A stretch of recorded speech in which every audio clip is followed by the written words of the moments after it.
ये 9th class का NCERT का क्वेश्चन आंसर है। पूरे बुक से ढूंढ ढूंढ के 9th क्लास का एनसीईआरटी ज्योग्राफी का है।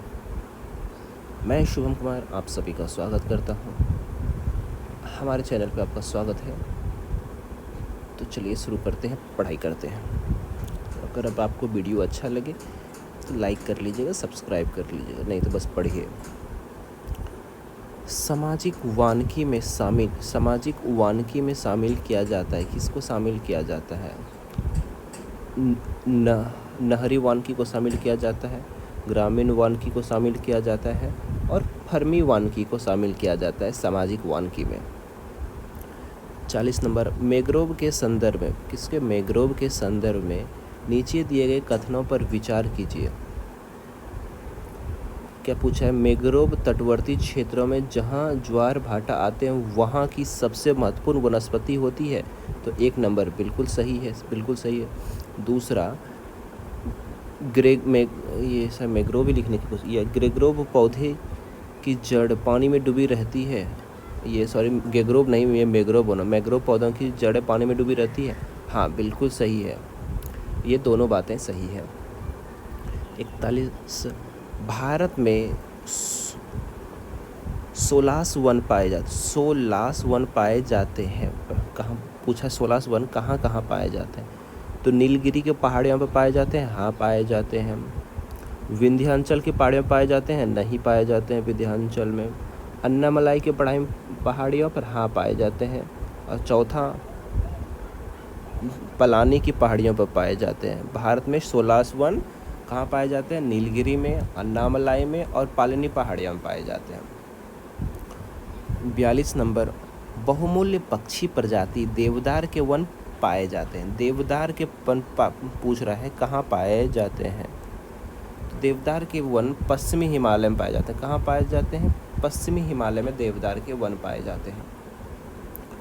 43 नंबर, उष्णकटिबंधीय सदाबहार वन भारत के किन किन क्षेत्रों में पाए जाते हैं? उष्णकटिबंधीय सदाबहार वन भारत के किन किन क्षेत्रों में पाए जाते हैं? तो इसका होगा पश्चिमी घाट क्षेत्र के पूर्वी ढलान पर नहीं। अंडमान और निकोबार द्वीप समूह में, हाँ, अंडमान निकोबार द्वीप समूह में सदाबहार वन पाए जाते हैं। और अरावली पर्वत श्रेणियों में नहीं। उत्तर पूर्वी क्षेत्र की पहाड़ियों पर नीचे दिए गए उत्तर पूर्वी पहाड़ियों के नीचे क्षेत्र, हाँ, चौथा नंबर सही। तो कहाँ पाए जाते हैं? अंडमान और निकोबार द्वीप समूह पर और उत्तर पूर्वी क्षेत्र की पहाड़ियों पर पाए जाते हैं सदाबहार वन। 44 नंबर, चंदन, आंवला, महुआ, सागौन, बांस आदि प्रजाति के वृक्ष किस प्रकार के वनों में पाए जाते हैं? तो ये आर्द्र पर्णपाती वन में। किस वन में? आर्द्र पर्णपाती वन में पाए जाते हैं। 45 नंबर, किस प्रकार के वन प्रदेश को विश्व का फलोद्यान कहा जाता है? मतलब जहाँ फल बहुत ज़्यादा होते हैं, फलोद्यान कहते हैं। भूमध्य सागरीय वन, क्या किसे कहते हैं? भूमध्य सागरीय वन। आप लोगों से रिक्वेस्ट है कि आप लोग वीडियो देखते हैं, नहीं देखते हैं, देखते ही नहीं है, बहुत कम देखते हैं। पूरा वीडियो देखिए, आपको बहुत सारी फ़ायदाएँ देखने को मिलेंगी। मैं बस वही पढ़ता हूँ जो एग्ज़ाम में आने वाले इम्पोर्टेंट होते हैं। ये नहीं कि बस बड़े बड़े मास्टरों के जैसे मैं पढ़ा रहा हूँ। मेरी नौकरी नहीं है, मैं भी पढ़ वही रहा हूँ जिससे पढ़ के मेरी नौकरी लगे, तो मैं भी पढ़ा भी वही रहा हूँ। मुझे व्यूज़ से मतलब नहीं है, मैं पढ़ता भी वही हूँ, बस जो पढ़ाता हूँ। किस प्रकार के वन प्रदेश को विश्व का, ये तो हो गया। 46 नंबर, भारत में सर्वाधिक क्षेत्र पर किस प्रकार के वनों का विस्तार है? भारत में सबसे ज़्यादा पूछा जाए किस प्रकार के वन का विस्तार है, तो उष्णकटिबंधीय पर्णपाती वन। भारत में किस प्रकार के वन का सर्वाधिक विस्तार है? उष्णकटिबंधीय पर्णपाती वन का। वनस्पति की विविधता का प्रमुख कारण क्या है? वनस्पति की विविधता, वनस्पति में बहुत सारे टाइप्स होते हैं ना, उसमें जो विविधता होती है, कारण क्या है? पहला, मृदा की विविधता, हाँ बिल्कुल सही। तापमान का अंतर, हाँ बिल्कुल सही। नदियों के जल की मात्रा का अंतर, नहीं, नदियों में जल की मात्रा से कोई लेना देना नहीं होता है, केवल 1 और 2 हो जाएगा। 48 नंबर, रक्तचाप के निदान के प्रयोग के लिए जो केवल भारत में पाया जाता है उसे क्या कहते हैं? सर्पगंधा, रक्तचाप जिसको ब्लड प्रेशर है, वो अगर सर्पगंधा खाएं तो उनका ब्लड प्रेशर नॉर्मल हो सकता, कम हो सकता, मतलब अच्छा ठीक रहेगा। या जिनके घर में मम्मी पापा दादा सबको रहता है ब्लड प्रेशर, तो आप उनको सर्पगंधा ज़रूर रिकमेंड करें और उनको खिलाएं। बहुत ही कम पैसे में मिलता है। पके हुए फल में सिरका, पके हुए फल से सिरका बनाया जाता है जो कि वायुसारी और मूत्रवर्धक है, वायुसारी और मूत्रवर्धक है। इसमें पाचन शक्ति के भी गुण है। बीज का बनाया हुआ पाउडर मधुमेह करता है। फिर से क्वेश्चन देखिए कितना अच्छा है। पके हुए फल से सिरका बनाया, जो फल पक गया उसे सिरका बनाया जाता है जो कि वायुसारी और मूत्रवर्धक है। इसमें पाचन शक्ति के भी गुण होते हैं। बीज का बनाया हुआ पाउडर मधुमेह रोग में सहायक होता है। वो कौन सा फल है? तो वो फल जामुन का होता है। जामुन के फल में कितने सारे फायदे हैं देखें।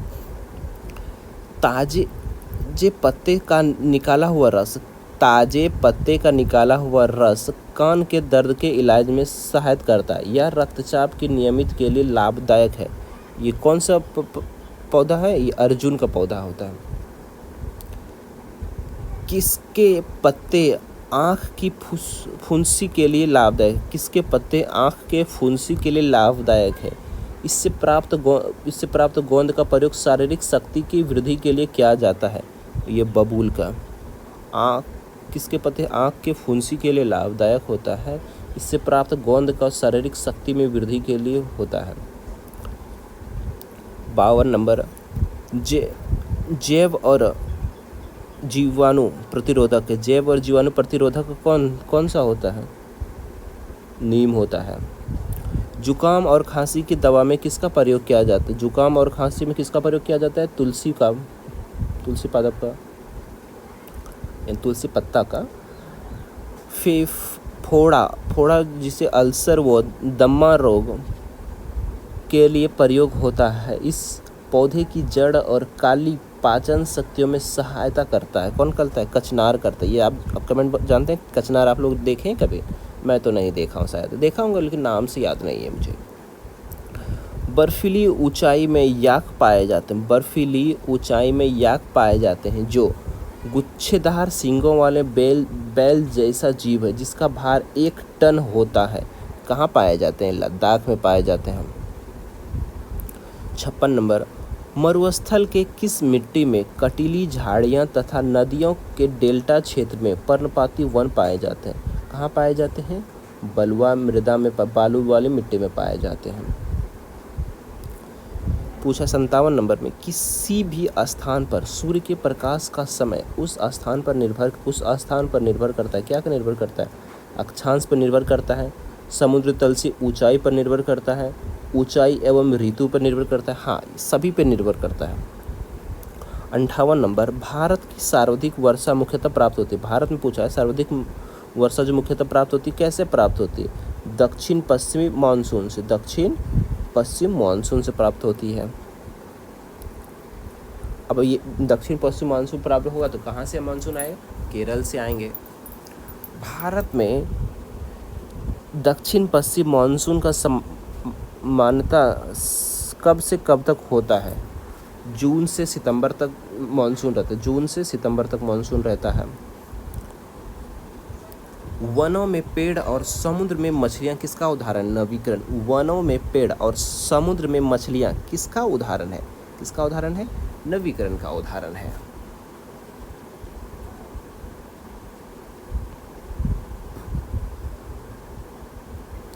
अब यहाँ देखिए NCERT भूगोल क्लास 9 किससे क्वेश्चन है? जनसंख्या से। NCERT भूगोल का है क्लास 9 जनसंख्या वाले चैप्टर से।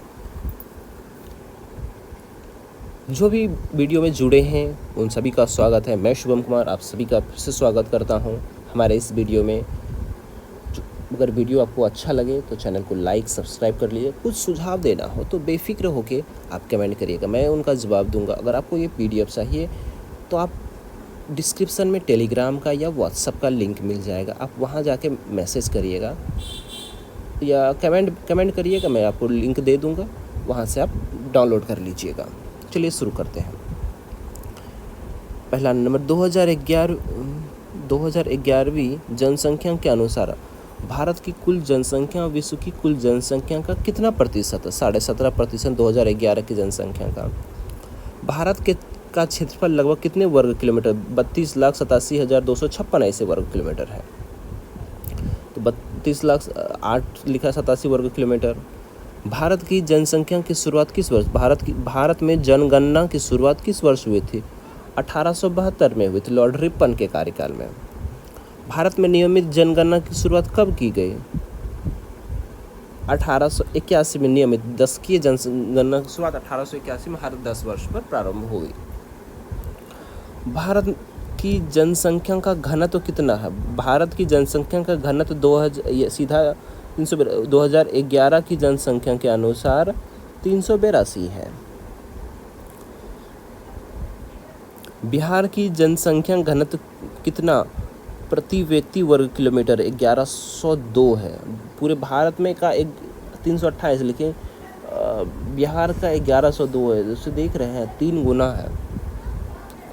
क्षेत्रफल की दृष्टि से भारत का सबसे छोटा राज्य कौन सा है? क्षेत्रफल की दृष्टि से सबसे छोटा राज्य गोवा है। क्षेत्रफल की दृष्टि से भारत का सबसे बड़ा राज्य कौन सा है? राजस्थान है। आप जनसंख्या पढ़ रहे हैं, चैप्टर NCERT भूगोल क्लास 9th का है ये। जनगणना 2011 के अनुसार उत्तर प्रदेश में देश की कुल जनसंख्या का कितना प्रतिशत निवास करता है? तो 16% निवास करता है। सर्वाधिक लिंगानुपात वाला राज्य कौन सा है? केरल है। सर्वाधिक लिंगानुपात वाला राज्य केरल में है। न्यूनतम लिंगानुपात वाला राज्य कहाँ है? हरियाणा है। भारत में सर्वाधिक जनसंख्या में बिहार का कौन सा स्थान है? तीसरा स्थान है। पहला यूपी, दूसरा महाराष्ट्र, तीसरा बिहार, चौथा पश्चिम बंगाल आएगा। न्यूनतम जनसंख्या घनत्व वाला राज्य कौन सा है? अरुणाचल प्रदेश न्यूनतम जनसंख्या घनत्व है। जनसंख्या 2011 के अनुसार अरुणाचल प्रदेश में कितना व्यक्ति प्रति किलोमीटर? 1 किलोमीटर में 17 व्यक्ति रहते हैं अरुणाचल प्रदेश। अब बिहार में कितने रहते हैं? 1102 व्यक्ति रहते हैं। बिहार में जहाँ भी आपको देखेंगे आदमी ही आदमी, चल बिहार में हो, रात में हो, कहीं भी हो, आदमी ही आदमी। रेल की पटरी पे हो, आदमी ही आदमी। मृत्यु दर से जन्म दर का अधिक होना क्या कहलाता है? जनसंख्या में वृद्धि कहलाता है। मृत्यु दर से जन्म दर अधिक होने से जनसंख्या वृद्धि होती है। आदमी मरेगा कम, पैदा ज़्यादा लेगा तो जनसंख्या बढ़ जाएगा, ऑब्वियसली बात है। प्रवास किसे कहते हैं? प्रवास पूछा है, किसे कहते हैं? किसी क्षेत्र विशेष में लोग के आने जाने के को प्रवास कहते हैं। पशुपालन एवं मत्स्य पालन किस क्षेत्र का अंग होता है? ये प्राथमिक क्षेत्र का अंग होता है। वन, वानिकी, खनन सब प्राथमिक क्षेत्र के होते हैं। किस क्षेत्र को कृषि एवं सहायता क्षेत्र कहा जाता है? प्राथमिक क्षेत्र को कहा जाता है। निम्नलिखित में से कौन सी क्रिया प्राथमिक क्षेत्र के अंतर्गत आता है? कृषि बिल्कुल सही, मत्स्य पालन सही, वानिकी सही, बिल्कुल सही, तीनों आएंगे। 20 नंबर है, खनन क्रिया को किस क्षेत्र में शामिल किया जाता है? खनन को भी प्राथमिक में किया जाता है। आर्थिक क्रियाकलापों के अंतर्गत द्वितीय क्षेत्र में सम्मिलित क्या होता है? द्वितीय क्षेत्र में विनिर्माण को जो निर्माण करते हैं उनको सम्मिलित किया जाता है। आर्थिक क्रियाकलाप के अंतर्गत तृतीय क्षेत्र के अंतर्गत शामिल, तृतीय क्षेत्र के अंतर्गत बैंकिंग, हाँ तृतीय क्षेत्र में सेवा क्षेत्र कहते हैं। शिक्षा, हाँ शिक्षा भी एक सेवा है। स्वास्थ्य का ये भी सेवा है। संचार ये भी सेवा है। ये चारों आ जाएंगे तीसरे सेक्टर में।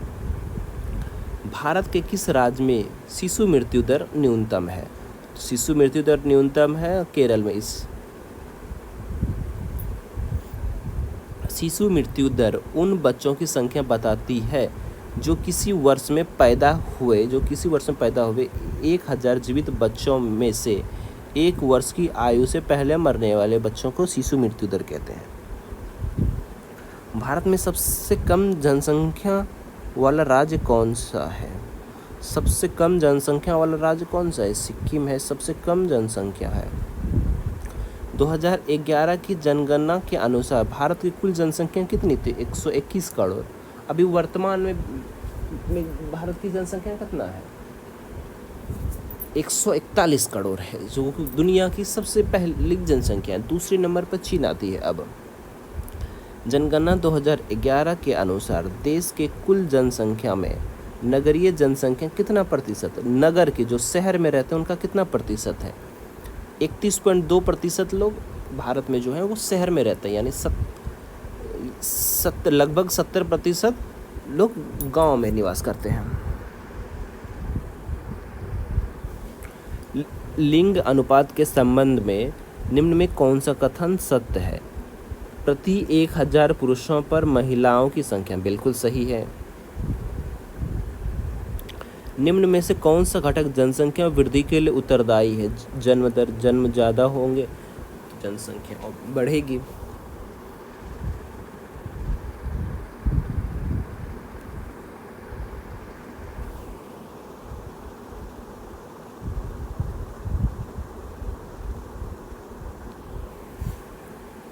निम्न में कौन जनसंख्या संगठन तथा वितरण के परिवर्तन में महत्वपूर्ण भूमिका अदा करती? कौन करता है? प्रवास करता है।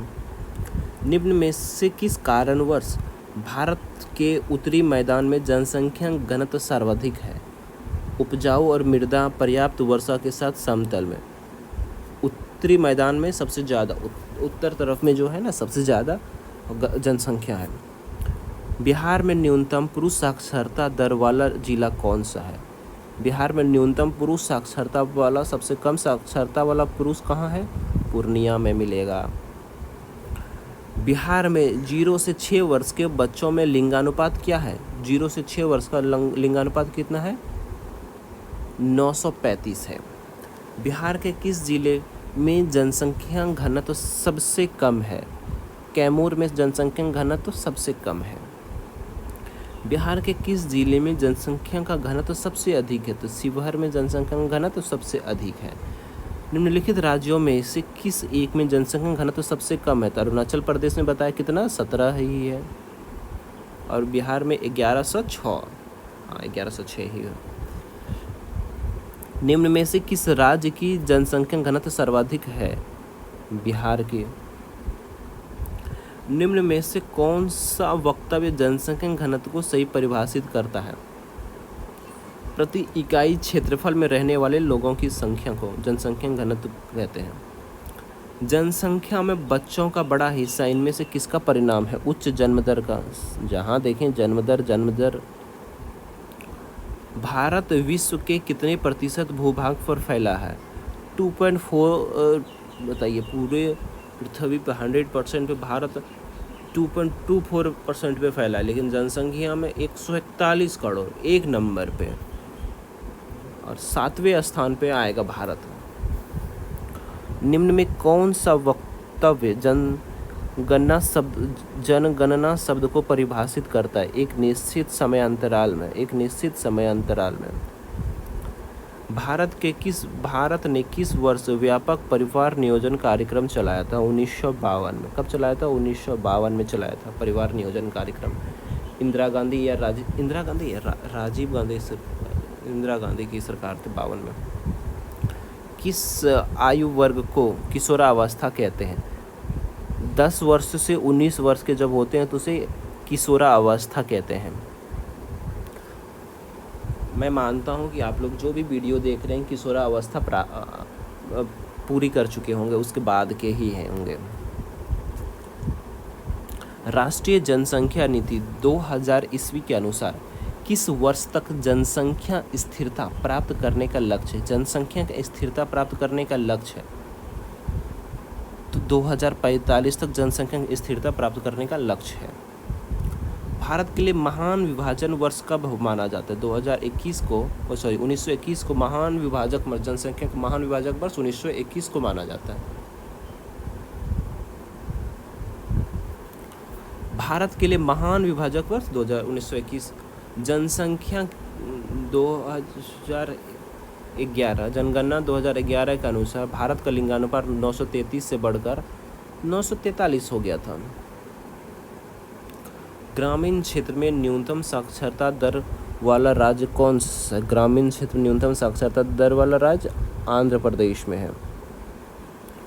सर्वाधिक दशकीय वृद्धि वाला राज्य कौन सा है? दशकीय वृद्धि वाला राज्य कौन सा? मेघालय में है।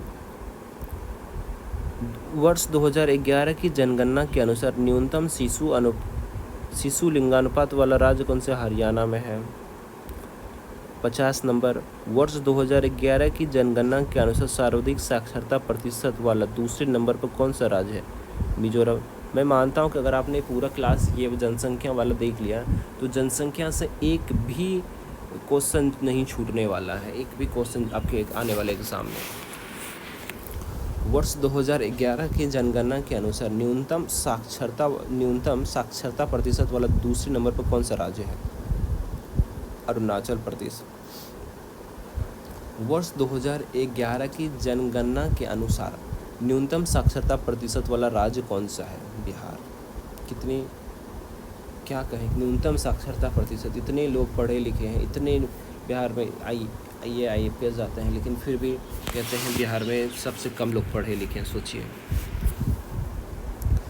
भागलपुर, पटना, मुजफ्फरपुर में देखिए लोगों की भीड़, विद्यार्थियों के पढ़ने वाला, लेकिन फिर भी कहता है बिहार की जनगणना सबसे कम पढ़ी लिखी है। वर्ष 2011 की जनगणना के अनुसार सर्वाधिक पुरुष साक्षरता प्रतिशत वाला राज्य कौन सा है? सबसे ज़्यादा पढ़े लिखे केरल में है।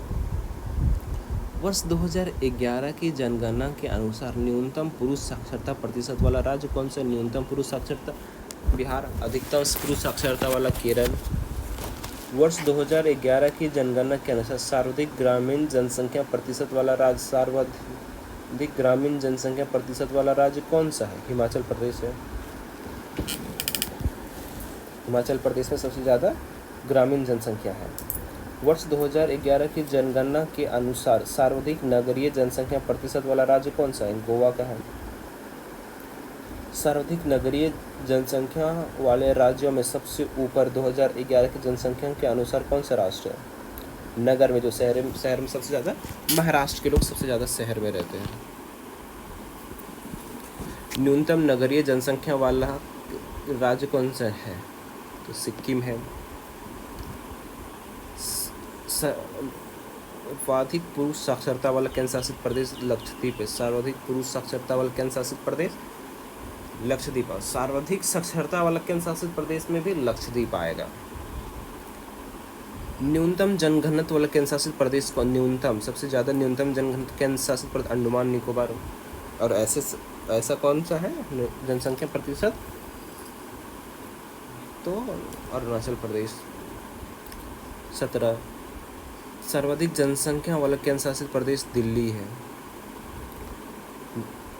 वर्ष 2011 की जनगणना के अनुसार न्यूनतम दशकीय वृद्धि वाला केंद्र शासित प्रदेश कौन सा है? वर्ष 2011 की जनगणना के अनुसार न्यूनतम दशकीय वृद्धि वाला केंद्र शासित प्रदेश कौन सा है? लक्षद्वीप है।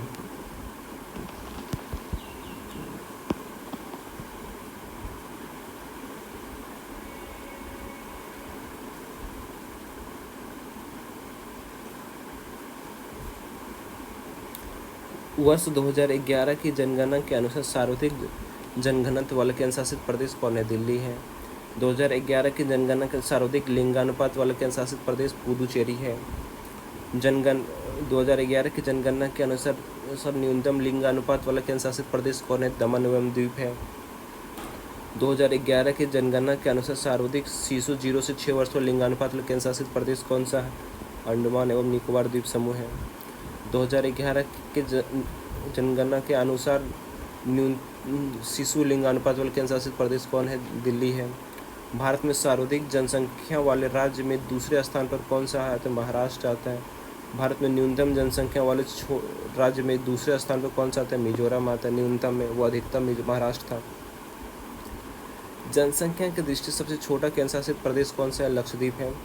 सर्वाधिक महिला साक्षरता वाला केंद्र शासित प्रदेश भी कौन सा है? लक्षद्वीप। महिला हो या पुरुष पूछे सर्वाधिक में केंद्र शासित प्रदेश, तो लक्षद्वीप ही आएगा।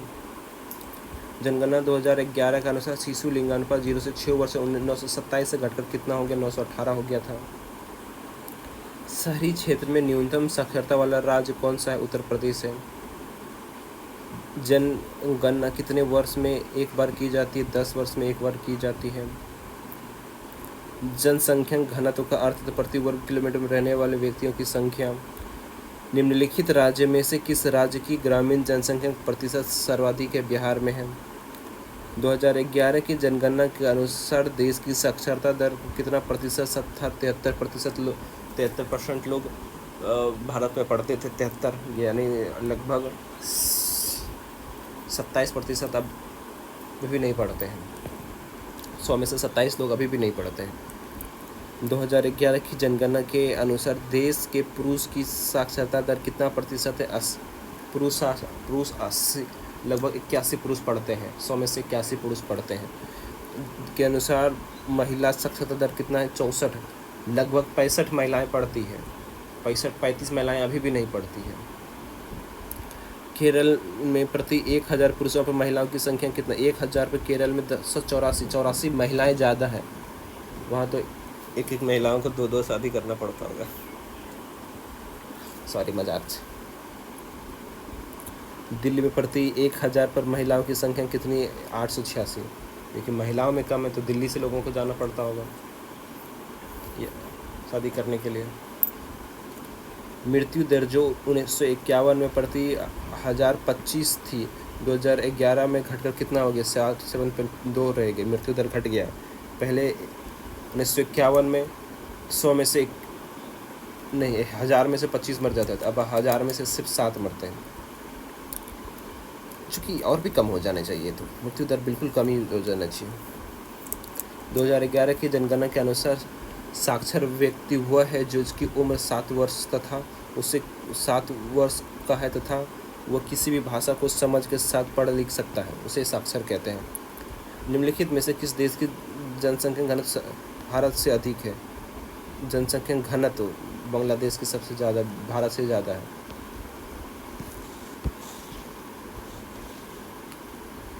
अब हम लोग अगले क्लास में जब अगला वीडियो दिखेंगे तो अगला वीडियो में हम लोग NCERT इतिहास क्लास 10 का यूरोप राष्ट्रवाद का उदय देखेंगे। NCERT इतिहास हिस्ट्री का क्लास 10 का यूरोप राष्ट्रवाद का उदय देखेंगे। तो चैनल को सब्सक्राइब कर लें। जिस समय मैं ये वाला वीडियो अपलोड करूँ आपको दिख जाएगा। मेरा टॉपिक में जाए प्लेलिस्ट में आपको NCERT प्लेलिस्ट का नाम दिखने को मिलेगा। NCERT लिखा रहेगा, आप उस पर क्लिक करें, आपको वीडियो मिल जाएगा। मिलते हैं अगले वीडियो में। आपका दिन शुभ हो, आप अच्छे से पढ़ाई करें। अगर आपको PDF चाहिए तो कमेंट करिएगा, मैं आपको ये PDF प्रोवाइड करा दूँगा। जय हिंद, जय भारत।